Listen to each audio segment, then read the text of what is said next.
Thank you very much. Thank you to Jen for inviting us here. Now I'm going to cross my fingers and hope my presentation shows up somewhere. Fantastic. I just wanted to briefly introduce myself, and I will try not to make this a pitch for a Google product. My name is Madhav Chinnappa. I'm head of strategic partnerships for Google News in EMEA, and I joined Google just over a year ago. After about 9 years at the BBC, and prior to that I'd been at AP on the launch team for Associated Press Television. So I've been in the news business my whole career. And one of the first things that Google asked me to work on was this project called OnePass, which was about paywalls. And so my very first question was, well, why? Because I had always associated, I'd always associated Google with, free content. That was my kind of simplistic view of that. And there were two main reasons that Google was working on OnePass. Number one, at the very highest levels of Google, they think that the news industry is important, and that all of the news industry is going through a lot of the disruption caused by the internet, and they want to see how we can collaborate with news organizations. And equally importantly, number two, news organizations had actually asked Google for help with paid-for content. As Vasily said, a lot of people were considering this because of different strategic issues. And one of the very strong points that they made to Google was that paywalls are actually quite technologically difficult.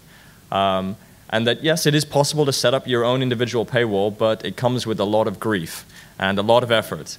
And Google is a technology company, and so could Google actually help in this area? And that's really where OnePass comes from, and it's sort of Google's experiment to help publishers with paywalls. So I'm just going to go through it very, very briefly, and I'll try not to make this a pitch, and get to the more interesting part, which is the discussion from the learned people over there. Very simply, it is the system that we've put together to help if a news publisher decides to charge for content. And the whole point behind it is that it's trying to be as simple as possible. Simple for publishers to implement, simple for users, and also to be as flexible as possible, because we believe very much in experimentation. I have to say, in my year at Google, I think they've brainwashed two things into me. The first one is that it's all about experimentation and iteration. So very much OnePass is in that style of experimentation. So it's built to be flexible, to try to experiment as much as possible. And the second thing they brainwash you at Google when you join is that it's all about the user. So it's trying to be very, very good for the user. I think also one of the things that was very clear from the discussions that had taken place before I joined Google, as they were planning OnePass, but also since I've joined and I've heard from publishers, is that there needs to be a real understanding of the role that the technology plays in this and the role that the publisher plays. And so we're very clear that, that OnePass is simply a tool for publishers to use on their websites and in a multi-platform way. And as such, we are just a tool provider. Therefore, the choice of what content OnePass gets used on is 100% in the publisher's domain. What price and how the pricing is structured, whether it is per article, subscription, lengths, that's all in the publisher's domain. And one of the other issues that was always kind of contentious about customer data, we make a very, what I call a simple common sense view, which is the users are the publisher's customers, and so that transactional data will remain with them, and then users will have an option around promotional data. And I'll show you what that means, because those seem to be the two hot buttons that people kept repeating to me, at least, was customer data and pricing. And again, pricing is 100% in the publisher's control, and customer data, the transactional data, will be with the publisher as well. So I'm just going to run you through a quick number of screenshots. This is one of our publishers in Germany, Focus Online. I must apologize to my German colleagues in the audience. My German is almost non-existent. I can barely order a beer, so I don't actually know what that says. But what we've done here is the publisher here, Focus Online, has chosen what they want in the preview. They've very simply said that here's the pricing element. I don't know how clear it is from the audience over there, but there's a button that says, you buy this article for 10 euro cents. You press that button, you get prompted to log into your Google account. Another thing I learned when I joined Google is that you don't need, your Gmail account is not your Google account. You can associate any email with a Google account. We think that's good for the user because it means you don't have to have multiple identities. You don't have to remember this. You have one thing in terms of your identity. You get sent through here. If you've associated a credit card, you do that. If you've already done that, as I've done, because I'm very simplistic, this is screenshots of me doing this myself. I'd already done that. And here what you see is the element that I talked about transactional versus promotional data. So this part here, sorry, I don't have the mic, or the roving mic.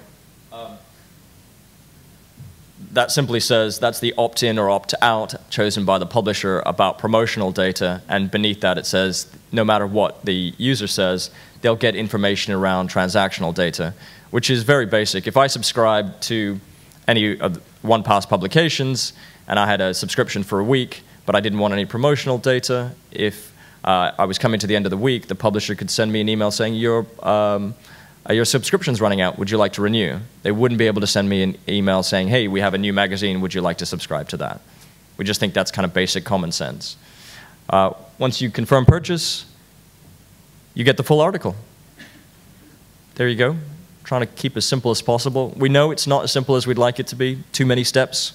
We know that, but it's an experiment. This is where we're at right now. We want to just improve and go forward. We've also got partners who are working with a metered model. This is one of our partners in the US that have that right now. Very simply, after about 3 articles, you get prompted to pay. We have a number of what we're calling kind of our experimental beta partners, including the ePresse Consortium. And this is just one of those summary slides that people always give you. I think I've said enough. So, thank you. And that's my very, very bad attempt at Chinese.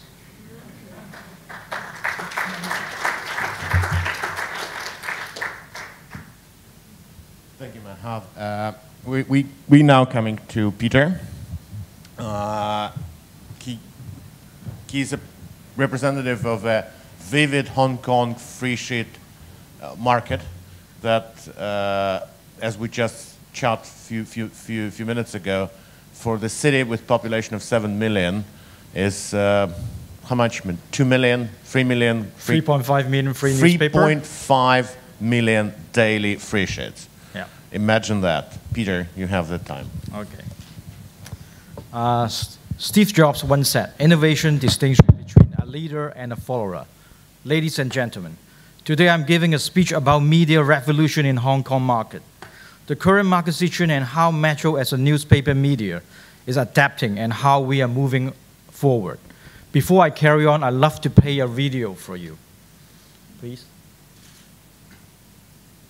Can I go to the PowerPoint presentation? The movie, please.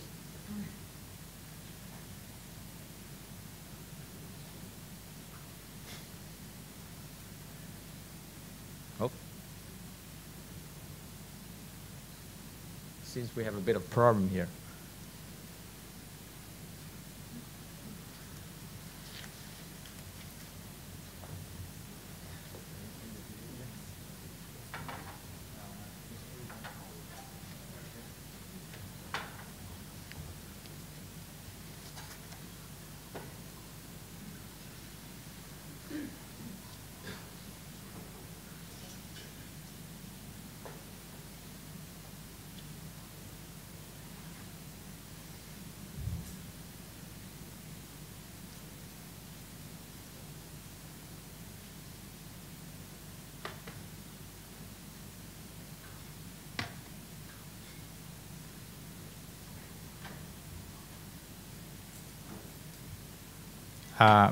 Can you go to the video file? There's only one in the USB.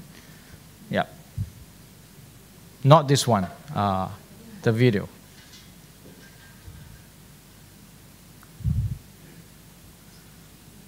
Yeah.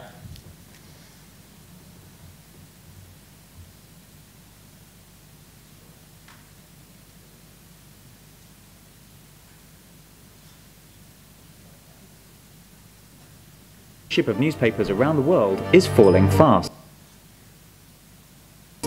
To survive, many newspapers are trying to reinvent themselves, going online instant and free of charge. Faced with dwindling readership, Metro Daily Hong Kong came to us to get their readers back. And that's what we did, by giving them a voice. We asked them one simple question. What will be making news headlines in 18 years from now? We created a virtual newspaper on the web for users to write their own stories. On politics, the economy, social issues, sport, entertainment. Our theme in 18 years allowed people to express their heartfelt opinions on the matters of today and express what they wanted to see change. Visitors could vote for their favourite stories from other users on the site. We also created a number of interactive games in news story formats to get visitors to vote and share opinions. We found the resulting headlines so impressive that we turned them into our promotional ads on the street, in newspapers, on YouTube, and on Bus TV. 18年之後，熊貓會買少見少，甚至係冇埋噃。 And then we printed the most voted for stories in a one-time paper that we distributed to the public free on April Fool's Day. Seriously. 有啲人真係好認真咁樣去睇喎，即係以為真係真嘅新聞喎。有啲頭條我真係覺得會可能會發生咯。 The result, with self-expression as the only incentive, our project inspired over 1,000 serious and satirical articles in just 4 weeks.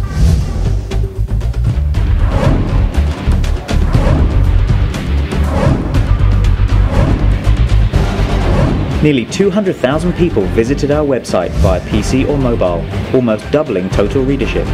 We attracted media coverage around town, on blogs, forums, radio and TV. 如果你写新闻的话，这个香港会有什么样的头条新闻 Never before had an established news organ given such freedom to its audience to speak, with no political agenda, no editorial dictatorship, no censorship. 市民出版嘅一個報紙，市民負責嘅一個報紙，俾30幾萬嘅人睇，即係雙向啲咯。呢新聞呢就係講事實嘅，咁但係你而家就叫人想像呢一份嘢唔單止係一份分離嘢，反而係對大家一個社會議題一個反思，極其顛覆，的確係一個 reinvention 咯。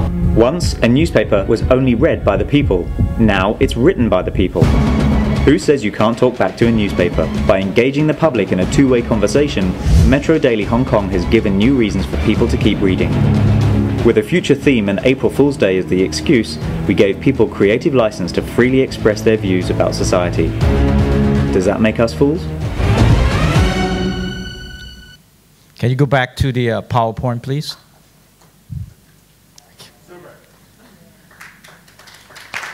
Thank you. The concept is actually exported to all over the world in Metro in 23 countries this year.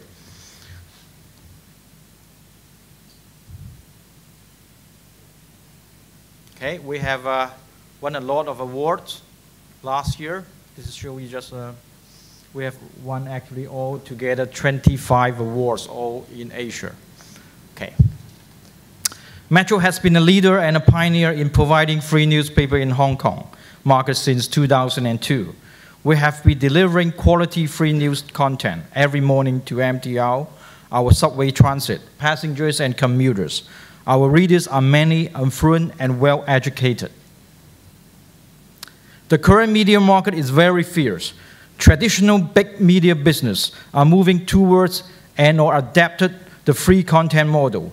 If you walk out in the morning in the street on any Hong Kong corners, on any weekdays, you would be able to get 4 to 5 copies of various different free newspaper. There's always a major change in consumer behavior. Many have switched to digital content consumption as the internet and free content and information becomes easy accessible. The high adoption rate of smartphones and tablets has also added to the change. It is an entirely different gameplay for the media publisher. How can one survive? In the meantime, digital media publisher and content aggregators have flourished or rather grown at a rate that was not possible in the traditional business before. One good example is Flipboard, an iPad application. According to the TechCrunch.com, in a recent article dated back to November 1st, 2011, its CEO Mike McClure has revealed the Flipboard application has hit 3.5 million downloads in just 14 months and has gone from 250 million flips per month to 550 million flips per month. A massive growth of more than double in 4 months since June this year. Flipboard is a good example of free content aggregation combined with phenomenal consumer experience. Its ability to deliver personalized content with a sophisticated magazine-style user interface has earned them the millions of downloads and users. At its core are 3 things that contribute to its success. First, HTML5. Second, social media. And third, the popularity of the tablet in the 1.5 years since the iPad creation. Flipboard is a leader in the innovation and adoption of new technologies, integrating it with RSS feeds from news provider, putting it together in nice, attractive, easy-to-use application. As much on the technology innovation and development side, the reality check is that during the past year, some media business has turned to the free content models. Some have even tried to build a free plus premium content model, targeting to make more money from some consumers who might be willing to pay for premium content. Now, free news and free content have taken a very strong hold because digital consumption on the internet has become the mainstream. With 24 hours a day, 7 days a week, accessibilities to free-flowing content and instant sharing of information. For example, Wikipedia. Consumers are now very used to look up and research everywhere on the web. For media businesses to enter the new game, we need to rethink the model for this entirely different battlefield. Metro has been betting and believing in free content. We were the revolutionary in 2002, leading and starting the free newspaper in Hong Kong. We have even built a future Metro 2028 edition, an effort towards more on content innovation. It is too soon to tell which model will win, but Metro, as a leader in this media forefront, is currently doing the following: catering to new consumer behavior by adapting technology and integrating it into gaining readership and branding. Our editorial people is adapting new technology and platform. We are also acquiring digital syndication and encourage interactivity with our readers. Examples, smartd.pro, a one-of-a-kind cross-media platform with print and click working side by side, focused on conversion of readership from the newspaper to the web. In conclusion, I think the innovation and success lie in how we engage and educate our advertiser in this new media frontier and how we can reestablish media advertising sales. We need to focus more on innovation, on content, open our minds in taking up digital lifestyle content and adapting new technology to capture and entertain the evolving readers in Hong Kong. Thank you very much. That's my speech. Thank you. And now, Frederic, just before you go to your presentation, well, the 20 minutes launch in France was very successful. But recent reports from the industry and analytics is saying that European free newspapers are actually not doing that well as in Asia or in Russia, because we have very good Metro and they're outperforming most of paid and free newspapers. How are you doing now? Well, actually, 20 Minutes has been making money for the last 2 years, and we are in a market in which the winners takes all.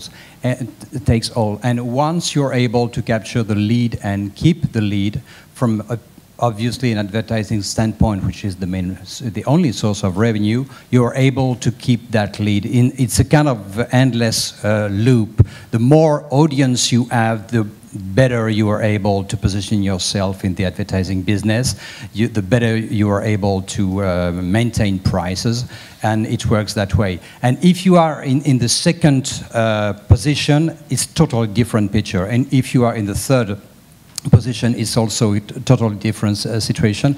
And in France, we are also facing a market in which we have a strange player, which is a Groupe Bolloré, which is a huge industrialist who jumped into the media. And it illustrates the fact that there is no entry barriers to the free press business. You put sets of journalists in tabulation, you hand copy in the streets, and basically you are in business.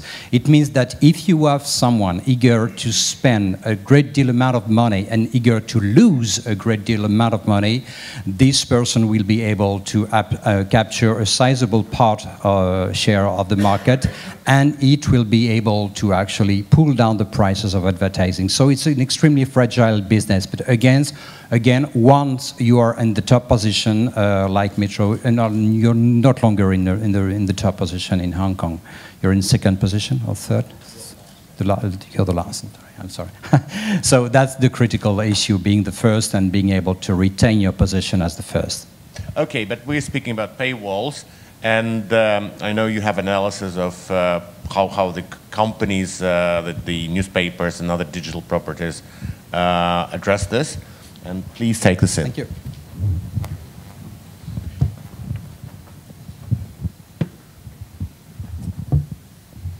Okay, so my presentation is divided in two parts. As you can see, I'm going to talk about paywalls, and I'm going to talk about digital kiosk, which is my day job.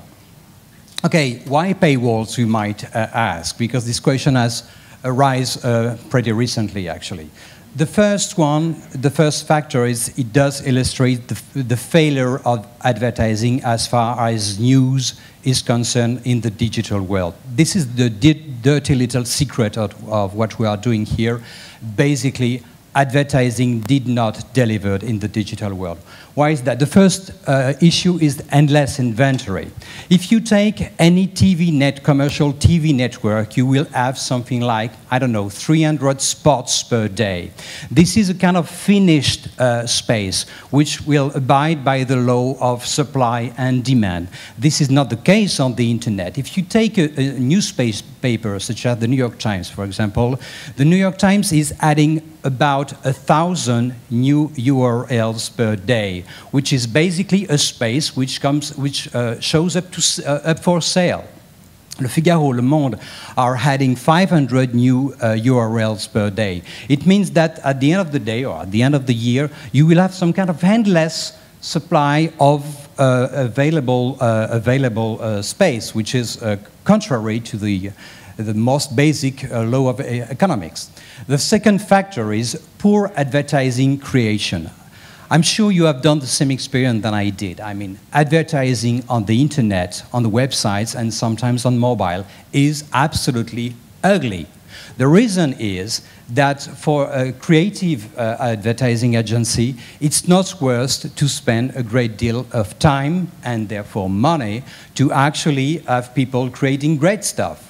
If the same brain power which will create an advertising for Air France will be able to retain 2 million euros, something like that, for the price of a movie, for the last movie of Air France, for instance. So they won't spend that much brain power to do banners or creative stuff on the internet. The third factor is what I call the rise of the bottom feeders. Basically, you have two tiers in a website. You will have a tier which I will call the premium part, which will be sold at obviously the highest price. Just to give you an idea, and I've been able to recoup that both in Europe and in the United States, the price of 1 day of advertising on for a major publication on the home page is roughly the equivalent of a full page of advertising in print. Unfortunately, there is only one home page, as there is several print pages, advertising pages in a newspaper. The problem is since there is this endless inventory, instead of closing down a large part of the inventory in order to recreate some sense of scarcity, publisher decided to actually leave everything up to sale, and then the bottom feeder, which is called ad networks, join the fray and actually bought by the bulk this supply of not unsold inventory. They bought it at a very extremely low price. Just to give you an idea, when a website is going to charge something like 12 euros CPM, cost per 1,000 page views, the advertising network will be able to purchase this inventory, this excess of inventory, at a price as low as $2 or euros, or something $0.5 or euro per 1,000, which is a ridiculous amount of money. And this stuff is actually expanding, and it's adding pressure on the premium part of the inventory, which ends up to lowering price. So the fourth factor is poor buying practice. Basically, today on the internet, advertising is purchased by some kind of brainless Ken and Barbie, 23 years old, which are going to buy the stuff only by the bulk with the idea of decreasing prices. Only discount is the priority. So the result is CPMs are falling, and digital readers, roughly speaking, brings a tenth of a print one as far as advertising is concerned. So this, I swear, is going to be the only slide loaded with data. But actually, it's a very interesting slide. I call it hope and despair because it actually reflects the two. And I stole it to Mary Meeker from Kleiner Perkins, the Palo Alto venture capitalist firm, because she's doing a fantastic analysis about this. Let me go through it. The red column is the time spent on any media for print, radio, TV, internet, and mobile. The blue column is advertising spend, the share of advertising spend. Let's go here. Here you basically see why the press is doomed, basically. It's because people spend very little time, actually 8% of the general time spent on this entire set of media. And the advertising share is 27%, which is huge. So needless to say, some adjustment is coming, and is coming in both ways. Means that as a trend, the time spent, unfortunately, at reading newspaper will tend to diminish, as of course the advertising money spent is going to diminish quite a lot. Let's go for radio. Radio is in a slightly better position, in which the time spent is higher, and proportionally speaking, than the money spent. TV is okay. Because the trend, the ad spend is going a bit upward, but basically it's balanced. Now, this is called the $20 billion opportunity. Means that on both on the internet and mobile, you have this clear blue square, which shows basically the potential of advertising advertising spending to actually regain its share compared to the time spent, especially on mobile, in which you have the same amount of time spent in print and mobile, and you have 27% here and 0.5% there. So it just gives you an idea of where we are heading. Click. Voilà. So, in order to understand what the future of this business model, we have to understand how the new prime times are working and how products are adjusting. Basically, this is a curve I've been able to recoup both in the United States and the European market. I would not dare to generalize to the Asian markets. You have the morning prime time, basically commuter time. You have the lunch time, more or less.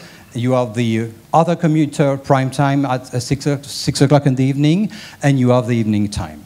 So in terms of product available for people at each part of these segments, morning you will have on digital devices. You will have newsletter application, digital editions, and sometimes ebooks. At 12 o'clock it will be mostly website, people watching the news before going to lunch. At 6 o'clock in the evening, you will have application and ebooks, and on the evening you will have ebooks, websites. As far as the devices are concerned, here is the spread. Smartphones, PC, e-readers, smartphones, and tablets. Tablets is rather in the evening. And all day long, you have this kind of mental disease, which is Facebook. No, I'm kidding. But, and you have Twitter all day long. So this, we end up with a kind of multiple product list. You have website, we have mobile site, we have application, we have a digital editions, we have newsletter, we have alerts through emails and SMS, we have Twitter feeds, we have RSS feeds, Facebook page, LinkedIn, ebook stuff, all basically pulling into the same content, which shows that content is quite important. And in front of that, you have the different business model. And here is one of the key points also.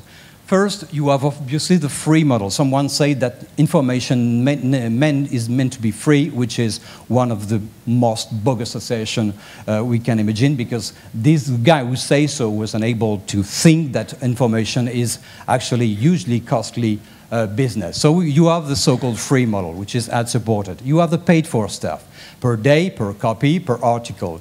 You have subscription, multiple plan of subscription. You have pass. You have flat fees. You have metered system. You have payment in kind, which is kind of new stuff, in which basically, instead of having to pay to something, once you will go into so-called paid content, some streaming sites are doing so, you will have something like popping up, saying you will have, for instance, two images of a bottle, the next bottle of Coke. One is rounded, one is square. Which one you prefer? Click, and you have access to your content. So it's starting to beginning, and there is some company which have a really big project in that respect. And you have sponsored a post and stuff. So let me now turn to digital kiosks very briefly. And more or less, we're going moreover, we're going to begin with the open bar kiosk, what I call open bar kiosk.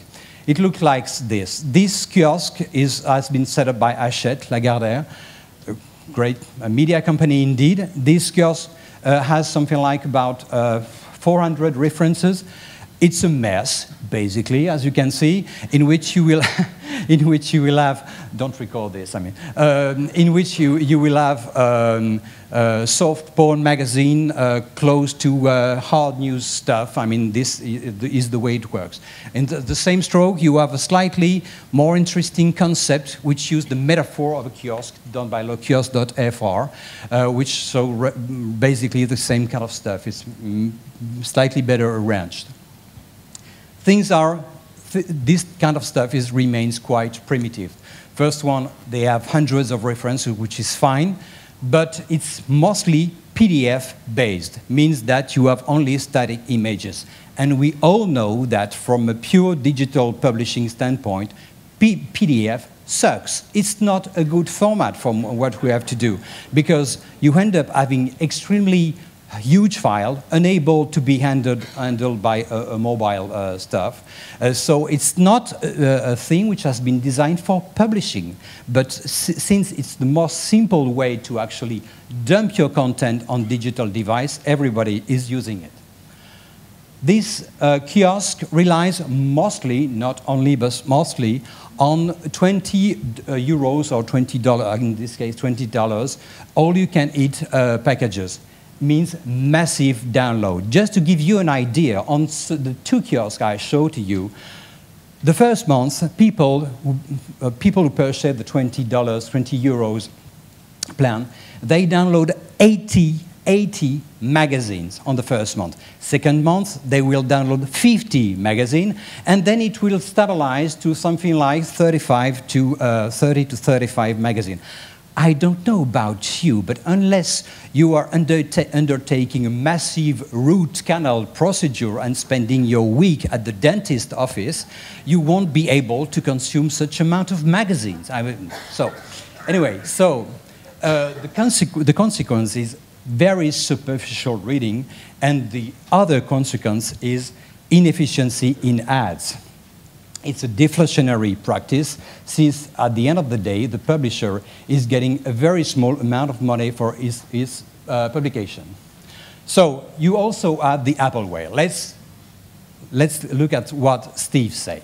Steve Jobs' idea was you should charge publisher $5 a month. That was the idea. And actually, I think he was right about the price. That's my own personal opinion.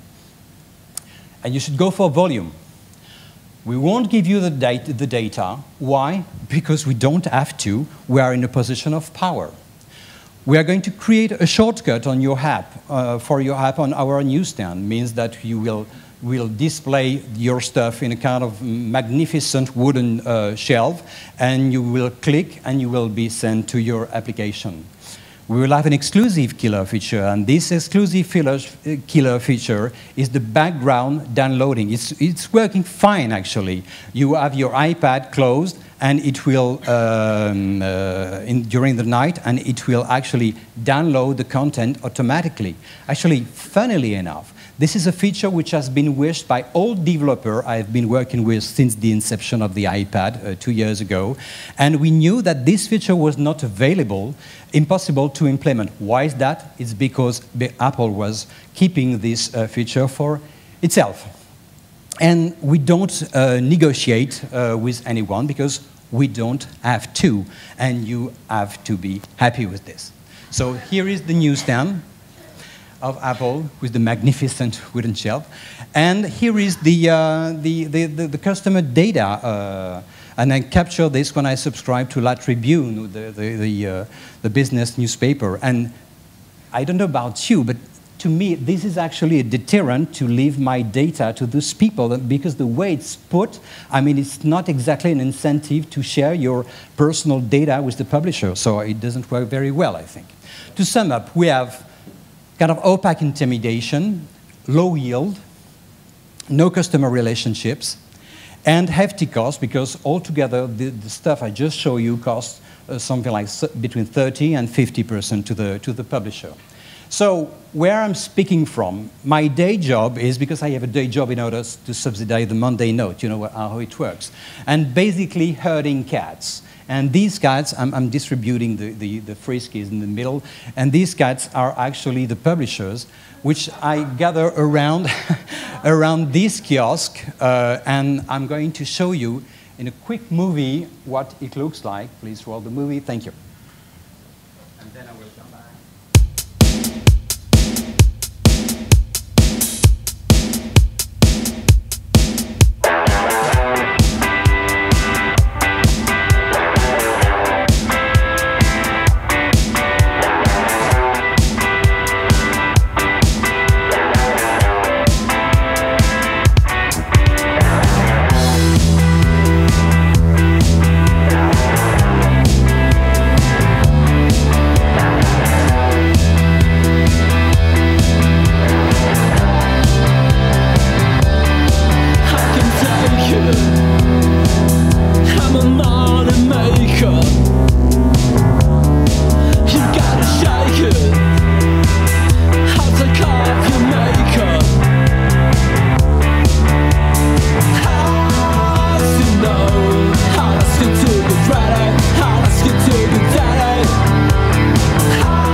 Usually in digital business we are late, and we are slightly late because the stuff won't be available on all platforms before a couple of weeks, unfortunately. Actually, we have been able to develop this digital kiosk in a matter of 6 months with a staff of 2, me plus a technical director, and of course we are relying on extra developers. Just to sum up in 2 very quick slides what we are doing here.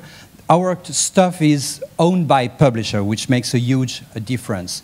It has a news DNA. We won't mix up with a leisure magazine. Actually, we leave the business of leisure magazine to the kiosks I just showed you, which they are doing their business quite well, so we don't have any reason to go into it. We are highly selective. Only 8 publishers as a start. We might have 12 in January. With these 8 publishers, actually, we are capturing 85% of the reach in our competitive environment. It means that the market is quite concentrated. And we have, since we own it, the publishers own it, we have the marketing control. We are able to set prices, we are able to set commercial policies, and of course, we retain the customer data. The other thing is we are going to be able to do bundles, which not any kiosk is available to make. It means we are going to be able to cross-sell publication using the notoriety on one to have people buying the other. Our stuff is going to be more expensive, but again, it's to be targeted to a different kind of population. We'll have better reading experience. You just saw in the movie, we have an XML layer. We are able to share. In the near future, we'll add a search engine, semantic engine, and stuff.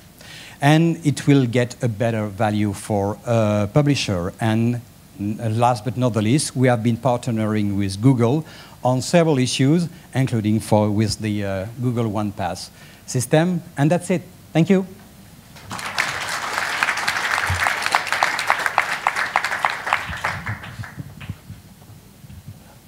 Thank you, Frederic. But, well, should we go back to the paywalls? For most publishers, paywalls is taking money for their website content, one way or another. I mean, like famous example from America, Arkansas Democrat Gazette, that has just a $250 a year. You pay, and that's it. You don't have no other way to access their site. Or metered model, like New York Times, or freemium model, like late Times Plus, yeah? Or Le Monde Interactive, that was always paid for. What do you think? Is it at all working? Well, actually, you failed to mention what I think is one of the biggest trends of the industry, especially since the rise of the tablet and the smartphone, which is the digital edition, the encapsulated edition that will automatically or manually download to your device. And I just could mention 2 examples. The first one is the Guardian, the iPad version of the Guardian, which is just fantastic in my view. And another one might be Bloomberg Business Week. I think Bloomberg Business Week, you can subscribe to it for as low as $4.99 per month, which is a cheap price. But it's really, in terms of reading experience, is just a fantastic product because you have the best of both worlds. You have stuff designed with great design, bespoke for tablets. So you have a fantastic reading experience. You have the depth of the internet because you are able to connect on the internet. You are able to read it offline.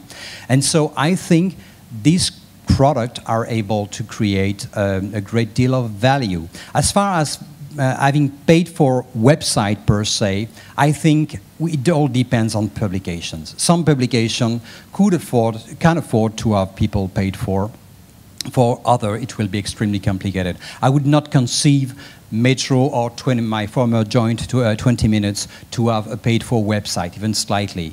But for my next job, Les Echos, the business newspaper, I think they are on paywall. It makes sense to have a specialized newspaper, such as the Wall Street Journal, which is a brilliant example, to be paid for. It depends. It's on publication basis. The fact is, and maybe I did not insist when I dropped down the list of different revenue items, is that the company who will survive will be the one able to have not 2, but 15 different revenue streams. And being able to actually test, experiment, and find out what will be the most valuable of it. But they will have to test a lot, and they will have to crack many formulas. Peter, in your presentation, you mentioned that Metro, being free, is working on some freemium things. Can you elaborate on that?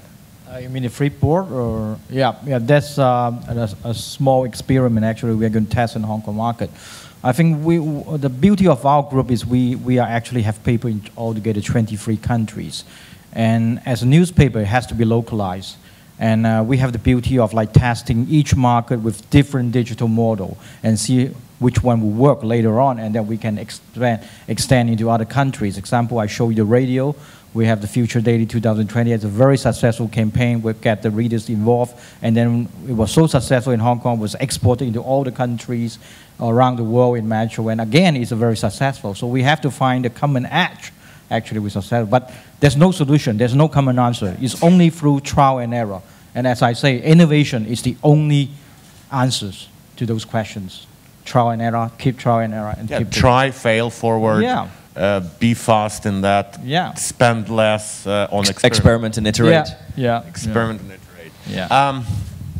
Madhav, I think, Google knows most about this issue because it actually oversees the market and sees all the experiments happening. From Google point of view, do you see any really successful paywall experiments? And assuming that paywalls are usually connected with some restrictions for search. Well, I think, actually, just on your first point, I don't think Google knows.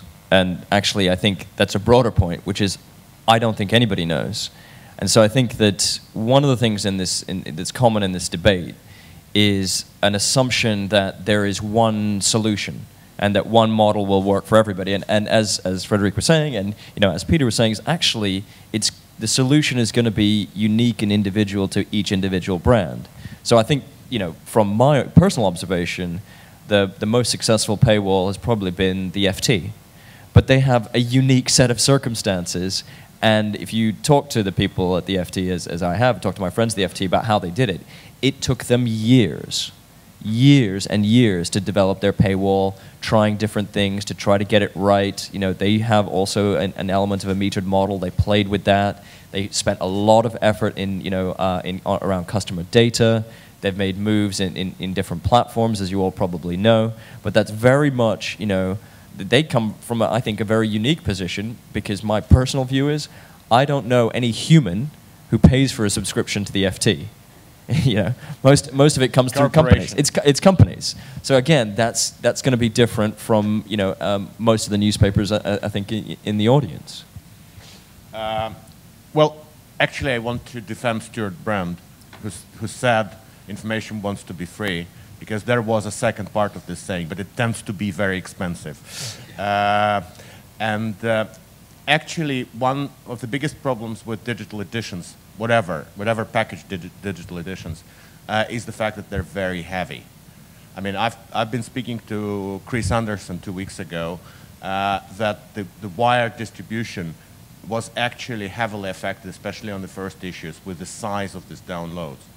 And as they topped all the lists of a number of magazines downloaded from App Store, they actually limited the future of distribution because I think it was 2 gigabytes the first two editions. In your kiosk, what's the average size of the color magazine or Le Nouvel Observateur, for example? Just before answering this, I stopped reading Wired on my iPad because of the weight of the. Well, the last one was only 54 megabytes. Yeah, but I mean it remained quite a lot. The average, it's I would say I think it's around 10 megabytes or something. But you know what? I mean, our goal for next year, is actually to get rid of the PDF. Because again, I mean, I was not joking saying that the PDF is a fantastic invention. Simply, it was not designed for publishing. It was designed for graphic arts and stuff. But so the goal is actually to get rid of the PDF and to go for a full XML/HTML version. With the HTML, you are able to find the proper layout. We've done some experiment, and it's absolutely fantastic. It works beautifully. And so at some point we will be able to have file of about less than 1 megabyte. And if you actually take the Economist, which is a very crude and raw version of their magazine, I subscribe to it. And I subscribe, of course, both on my iPad and on my iPhone. On my iPhone, I'm able to download an entire section, an entire issue of The Economist in 30 seconds using the 3G network. So that's the future, because people don't want to spend some time to download stuff, unless there is some background downloading, as I was mentioning. But at some point, you will have to decide to have some content available very quickly and some rich content available in good connecting conditions. We have sort of to come to the conclusion. I would ask Peter, in this city with such concentration of smartphones, I think your governor told us yesterday that an average Hong Kong resident has 2 mobile phones, and one of them is smartphone, at least one. How is the application business for newspapers and magazines? I think all the media, talking about newspaper particularly, they have their mobile website available. But the point is, again, to me, if you want to be successful, we have to be 4 criteria. It has to be social, it has to be mobile, it has to be local, but they are missing the last one, which is a commercial model. Nobody's making money. And going back to our business, if you're going to take a subway in the morning hour, rush hour, there's a free newspaper in the rack, you can take it right away. There's 2 choices. You want to read it in your mobile, or you just be handy and pick up a piece of paper. People will go for a piece of paper. Because there are paper money. Yeah. I'm absolutely sure. The countries that... No, but the point is, ours is different. As Fred bring out, we used to be monopoly, the biggest circulation in Hong Kong, but now we are the least. But look at our CPT. We are the highest in the market. Why? We have a good brand name. We have a better positioning in our products because our editorial position is the most trustworthy newspaper in Hong Kong. It's been ranking for years to years. Well, before coming here, we had a discussion at the breakfast, and Madhav made a great point about when I elaborated that, well, you cannot say are paywall efficient or not before trying that, and he said when one of his friends was sort of discussing the same thing and said, well, you oversee a lot of European partnerships, and well, New York Times made the success, but you have to be New York Times to have a success. Do you think the value of the brand means a lot in pay model? Absolutely, absolutely. I think that, just to build on what Peter was saying, is that I think that, each news organization needs to identify those attributes that it needs to have and the value of that. And brand is absolutely important. The content and the value of content is absolutely important. And one of the points you were making over breakfast was also control of channels as well. So that's very important. But I think that for me, increasingly, this is just a personal view. There are so many sources of news out there right now, and everyone talks about that and the oversupply. You talked about that in just from the ad inventory perspective, but there's also from just the content perspective that increasingly what I find amongst the people that I talk to is that you then go to the brand that you know and trust, right? If you've got all that noise out there, you then look for, to use, I think what was Joy Ito who was saying, you look for the signal. And I think that, the brand and the importance of brands are those signals that people look for. Thank you, colleagues, and I hope if we meet in half a year in Paris, we'll probably have a bit more to say about that, and probably we'll see more successes, and well, at least information wants to be free, but it tends to be very expensive. Thank you. Thank you.